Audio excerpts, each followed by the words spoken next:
আসসালামু আলাইকুম। তো ভাই যে আমি ডিং বাজার থেকে আইতার সময় এই যে সৌরা খাতুনের নামের এটিএম পাইছি, নতুন এটিএম। তো আইডিআই এটিএম বোধহয় টেহা আছে বহুত। তো যার এটিএমটা নিবেন ইনশাল্লাহ, এই যে আমি আমিরুল স্যারের এনো আসলাম এটিএমও সিএসপি। তো হেলে খবর সবর কইতারা না কোনো। তো আমি বর্তমানে তো আপনারা দেখে থাকলে এটিএমটা ভিডিওটা যে যেরকম পারেন ভাই অল্প শেয়ার টেয়ার করে দেন, যে যার এটিএমটা হ্যাঁ নিত আন্ডাবাড়ি দুবাড়ি কসারি গাঁও। এই যে এই এটিএমটা এই যে এলার সিএসপি আছে, এই যে এলার আয় কইলে তো আমার এনে ফোন মারি দিব, আমি এটিএম আয়দা থয়ে যাম গা।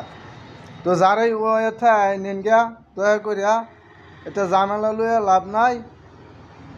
তো ভাই ইনসারি যে যেরকম পারো ভিডিওটা অল্প শেয়ার করে দিও। কার এটিএম আইনি তো অনও ডেট ফেল হয়েছে না, এই যে 2026 থেকে ম্যাথ অনও 8-9 মাস আছে, টেহা আছে বোধহয়। কেন চেক করছিলাম আমি, টেহা আছে এটিএমও। তো যারই হয়ে থাকে এটিএমটা নিবা।